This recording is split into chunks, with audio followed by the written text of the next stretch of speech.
All Christian eyes are on Russia, Turkey, and Iran as their armies assemble in Syria, and believers all over the world are wondering, could the battle of Gog and Magog happen soon?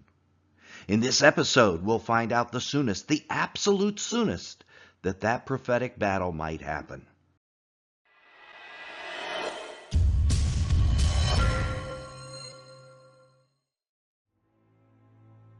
So with Russian, Turkish, and Iranian troops all together in Syria at the same time, Christians are wondering if this famous battle might take place soon, maybe even real soon. Like, could it happen tomorrow? Well, let's find out. Gog and Magog is an end-time battle between the enemies of God and God himself. And here is what is incredible. This fact that it's end time is accepted by nearly 100% of biblical scholars. I mean, what other prophecy is accepted by 100% of scholars? But despite that agreement, who Gog and Magog are and when they will attack Israel are among the most controversial topics in all prophecy, so we have questions to answer. We'll answer the when question in this video, and in a follow-up video next week, we'll answer the question, who Gog is. And as always, our top 30 rated YouTube community will do this together. We'll start the process with this video, and you can leave your thoughts in the comments. So, let's get started. Did you know that all three major Abrahamic faiths believe in a Gog and Magog battle? Certainly Christians are expecting such a battle, but Orthodox Jews are as well, and so are Muslims. The three views differ, of course, because Christians base their views on both the Old and New Testament, while Jews base theirs solely on the Old Testament. They have much less information, and Muslims base theirs on a version of the battle from the Quran, which is quite different from the Jewish and Christian beliefs. Plus, did you know there might be two battles of Gog and Magog? And if we're going to answer our question about how soon it could happen, we really need to know whether there is one battle or two. The most detailed account is found in the prophets, Ezekiel 38 and 39, and many feel this battle takes place around the time of the 70th week of Daniel, or the tribulation period. In Revelation, there is a second reference in Revelation 20, but this battle takes place after the 1,000-year Millennial Kingdom. Of that, there is no doubt. So the question becomes, are they really the same battle or two separate battles with similar names? Big question, and if we're going to make sense out of all this, we need to understand that question first. In Revelation 20, we read about this second reference. And when the 1,000 years are ended, Satan will be released from his prison and will come out to deceive the nations that are at the four corners of the earth, Gog and Magog, to gather them for battle. Revelation 20, 7 through 8. From this we learn that the Revelation 20 battle takes place after the 1,000-year Millennial Kingdom, after Jesus has reigned on the earth for that period of time. Only then Satan is released from the abyss, and he deceives the nations one last time. And he gathers them from the four corners of the earth, which the text calls Gog and Magog. Satan gathers them against the camp of the righteous, which is Jerusalem, but God destroys these armies. But fire came down from heaven and consumed them, and the devil who had deceived them was thrown into the lake of fire and sulfur, where the beast and the false prophet were. Revelation 20, 9 through 10. This puts the rebellion of Satan to rest forever. Why does Satan do this? Is he crazy? I mean, a single angel will chain him in the abyss at the start of the millennium. What makes him think he can win a battle against Jesus himself? If you have been following our series on Revelation, you know that Satan was given the dominion of the earth after the fall in the Garden of Eden. He has it right now, but it will be taken from him at the seventh trumpet when the kingdoms of this world become the kingdoms of our Lord and our Messiah. So this final battle in Revelation 20 is about Satan trying to regain that dominion. We theorized in this previous video that if there aren't any righteous dominion holders left upon the earth, that is humans, Satan can rule. So perhaps Satan tries this last-ditch attempt to kill all the righteous to regain his dominion. At least that is our theory. But our primary question is the battle in Ezekiel 38 and 39 this same battle in Revelation 20 after the millennium? Or are there really two battles? They share the same term, Gog and Magog, the same name, so that is one similarity. But are there differences that prevent them from being the same? Let's take a look. First, in Ezekiel 39, we are told that after the battle, Israel and the nations will know that Jesus is God. And my holy name I will make known in the midst of my people Israel, and I will not let my holy name be profaned any more. And the nations shall know that I am the Lord, the Holy One in Israel. Ezekiel 39:7. In my opinion, this verse eliminates the possibility of Ezekiel discussing the far future battle at the end of Revelation. Certainly throughout the entire millennium, throughout the entire 1,000 years, Jesus and God's names will already be known in Israel and throughout the world, and they won't be profaned. The nations will already know Jesus is the Holy One in Israel, even if they don't place their faith in him at that time. After all, Jesus will be reigning in Jerusalem all that time. How could they not know his name? These are not things that can happen only after the millennium and after the final battle. They must happen before it. Second, look what else this passage says about Israel. And the nations shall know that the house of Israel went into captivity for their iniquity, because they dealt so treacherously with me that I hid my face from them and gave them into the hand of their adversaries. Did you notice it says that Israel will be going into captivity for their treachery prior to the battle? Do we believe that happens at the end of a millennium? No. It happens in the 70th week of Daniel. So for all these reasons, the battle in Ezekiel is a separate battle from the one at the end of the millennium. This is a very key point, and these proofs show there is no way they are the same battle. If there are two battles, one before the millennium and one after, why are they both called Gog and Magog? That's a great question. Let's look at the exact passage about the second battle. Satan will be released from his prison and will come out to deceive the nations that are at the four corners of the earth, Gog and Magog, to gather them for battle. Revelation 27-8. So here, Gog and Magog are given as a description of the four corners of the earth. It's a geographical reference. It's kind of like saying a future battle would be like Hitler in Germany, meaning it will be like World War II and involve the same territory. Or by calling it Lee and the Confederacy, meaning it will be like the American Civil War.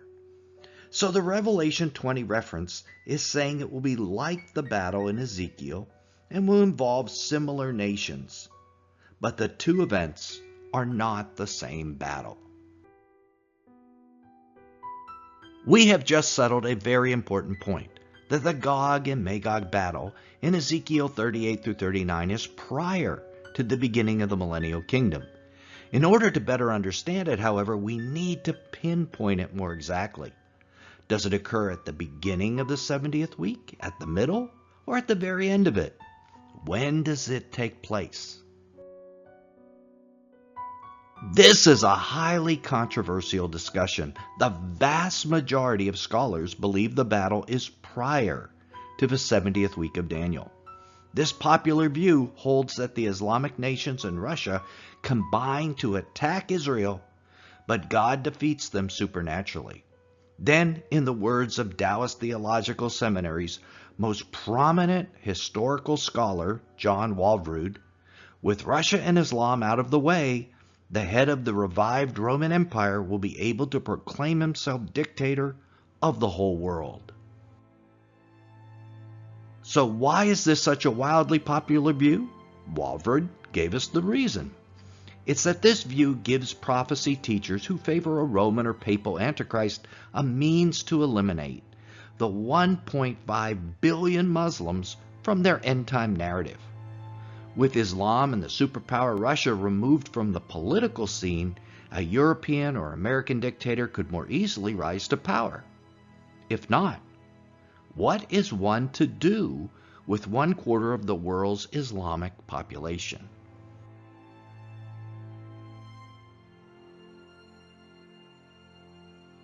However, is such a timing biblical? Just as we looked at the timing of a battle at the end of the millennium and saw that passages in Ezekiel 38 and 39 just don't make sense with that timing, are there passages in Ezekiel 38 and 39 that eliminate a timing prior to the end of the 70th week of Daniel as well? Is it possible that the vast majority of Christians and scholars have been wrong about this? Shockingly, the answer is an overwhelming yes.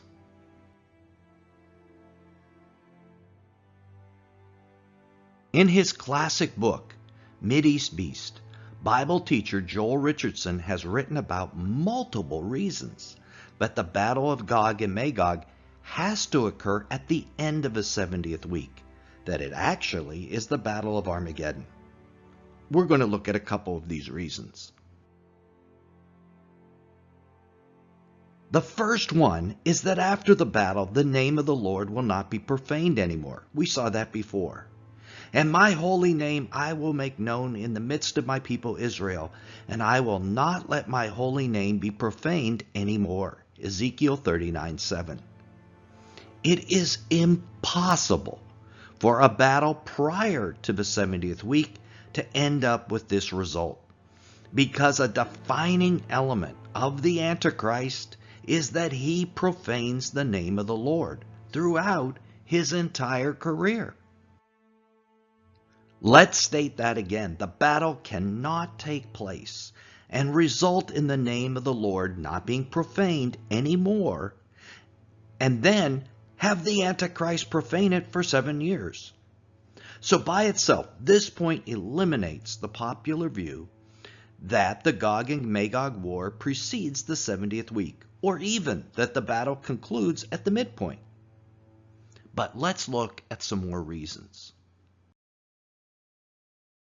The survivors of Israel will dwell safely in their own land after this battle. I will restore the fortunes of Jacob and have mercy on the whole house of Israel, and I will be jealous for my holy name. They will forget their disgrace and all their treachery which they perpetrated against me, when they lived securely on their own land, with no one to make them afraid. Again, does this sound like something that happens prior to the 70th week? Of course not. All scholars believe that a portion of the week is the time of Jacob's trouble. The prophet Daniel tells us that that time will be the greatest time of distress that will ever come upon the nation of Israel. So again, it is completely inconsistent for the battle, which results in the people of Israel dwelling securely, to happen before the end of the 70th week. In fact, again, it's impossible. Third, the Lord will pour out his Spirit on Israel after the battle, and they will know him forevermore. I will not hide my face from them any longer, for I have poured out my Spirit on the house of Israel. Ezekiel 39:29. And the house of Israel will know that I am the Lord their God from that day onward. Ezekiel 39:22. Is that what scholars expect prior to the 70th week of Daniel? I don't think so. Do they expect Israel to know Jesus is the Lord and that his Spirit will be poured out on them? No. That requires that they would be saved in that period, and it is universally acknowledged that their total salvation only happens at the end of the 70th week, when they see the one they had pierced. So again, what is written in Ezekiel 39 is completely inconsistent with a battle taking place before the 70th week, which has to result in the salvation of Israel. And fourth, Jesus will physically be on the land in Israel. Obviously, that isn't something that happens prior to the 70th week. And the nations will know that I am the Lord, the Holy One in Israel. Ezekiel 39:7. Notice Jesus says he will be the Holy One in Israel, not of Israel. The term Holy One of Israel is used multiple times in Scripture, but this term is used only here, and it speaks of Jesus being in Israel after the battle. In other words, he's on the ground and physically present. And later, God reinforces this. I will not hide my face from them any longer, for I will have poured out my Spirit on the house of Israel. Ezekiel 39:29. They will see the literal face of Jesus after the battle. Obviously, this also precludes a battle prior to the 70th week. And fifth, if these other four aren't enough, after the battle, the same supper of the Lord takes place. Speak to every kind of bird and to every beast of the field. Assemble and come. Gather from every side to my sacrifice, which I am going to sacrifice for you, as a great sacrifice on the mountains of Israel, that you may eat flesh and drink blood. You will eat the flesh of mighty men, and drink the blood of all the princes of the earth, as though they were rams, lambs, goats, and bulls, all of them fatlings of Bashan. That's Ezekiel 39:17 through 18. This is the same feast that Revelation 19 speaks of after Armageddon, saying to all the birds which fly in mid-heaven, Come, assemble for the great supper of God, so that you may eat the flesh of kings, and the flesh of commanders, and the flesh of mighty men, and the flesh of horses, and of those who sit on them, and the flesh of all men, both free men and slaves, and small and great. Revelation 19:17 through 18. So in combination, these five similarities leave absolutely no doubt that the battle of Gog and Magog in Ezekiel 38 through 39 concludes at the same time as the battle of Armageddon. So, you probably think we have answered our question. When will Gog and Magog attack? You'd think from what we've just shown you, it's at the end of the 70th week. But I don't think so. That's when the battle ends, not necessarily when it starts. Wow! I bet that is not what you were expecting. The other mistake that a lot of Christians make when thinking about this battle is calling Gog and Magog a one-day war or a one-day battle, but that is not necessarily true. There are dozens of prophecies that speak of a broad length of time over what seems like a short length of time in what is written. Isaiah 11:1 through 7 is just such a passage. It begins with Jesus coming forth as a shoot of Jesse, and it ends in the Millennial Kingdom with the wolf lying down with the lamb. There are a lot of details in between that Isaiah 11 doesn't discuss. And you know what? Ezekiel 38 through 39 is another such prophecy.